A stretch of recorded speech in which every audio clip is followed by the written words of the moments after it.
Haya yamesemwa na mkuu wa kitengo cha uhusiano na mawasiliano wa mamlaka ya rufani za zabuni za umma PPAA Bwana Nelson James alipokuwa akitoa taarifa kwa wadau wa taasisi za umma jijini Arusha, ikiwa ni pamoja na kuokoa muda, gharama, kuongeza uwazi na uwajibikaji, pamoja na kuwezesha utunzaji wa kumbukumbu sahihi za malalamiko na rufaa zinazowasilishwa na wazabuni na kuongeza ufanisi katika utoaji wa uamuzi. PPAA inawaelekeza wazabuni wote wa ndani ya nchi na nje ya nchi kuhakikisha kuwa wanatumia moduli hii kuwasilisha malalamiko yao na rufaa zao kwa kuzingatia sheria ya ununuzi wa umma pamoja na kanuni zake pale wanapoona hawakutendewa haki katika zabuni walizoomba. Mamlaka ya rufani inatarajia kuunganisha moduli ya malalamiko na rufaa na mfumo wa mahakama ya Tanzania ili kurahisisha upatikanaji wa haki kwa wakati na kuongeza ufanisi wa utoaji huduma,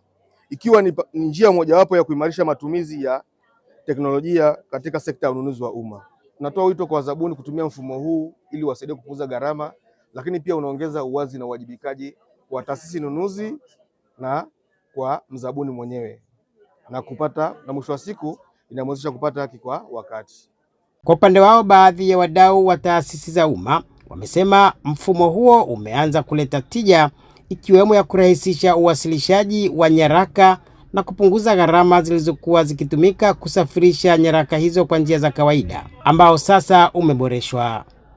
Tunafarijika na tunaipongeza PPAA kwa ubunifu kwa maana ya kuja na uboreshaji wa moduli ya ununuzi ya kushughulikia rufaa kupitia moduli yao mpya ya kushughulikia rufaa kwa maana kupitia njia ya kielektroniki, ambapo inawezesha sasa kama taasisi kuna sehemu hatukwenda sawa, basi ile haki ya mzabuni anayelalamika inapatikana kwa wakati.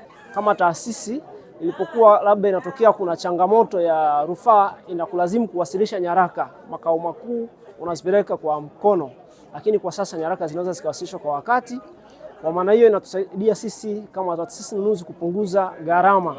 Aidha, wamesema kupitia maboresho hayo PPAA imeendelea kujenga imani kwa wazabuni, haswa baada ya kuongezeka kwa uwazi, weledi, haki na usawa katika zabuni za serikali. Tunaishukuru PPAA kwa kuwasaidia wananchi kwa kupokea malalamiko mbalimbali, hasa pale wanapokuwa wanabidi hizi tenda za serikali wanapokuwa hawafanyiwi haki. Malalamiko wanayoyapokea wanayatendea haki kwa hali ya juu, na imekuwa positive kwa vikundi mbalimbali kuweza kufanikiwa katika malalamiko hayo. Lakini vile vile tunaipongeza PPAA kwa kufanya kazi kwa weledi, kwa kupokea malalamiko haya kwa wazabuni mbalimbali na kuweza kuyatekeleza kwa wakati. Uwepo wa mifumo ya kidijitali katika sekta ya ununuzi wa umma ni sehemu ya jitihada za serikali za kuongeza ufanisi, uwajibikaji na upatikanaji wa haki kwa wazabuni kitaifa na kimataifa.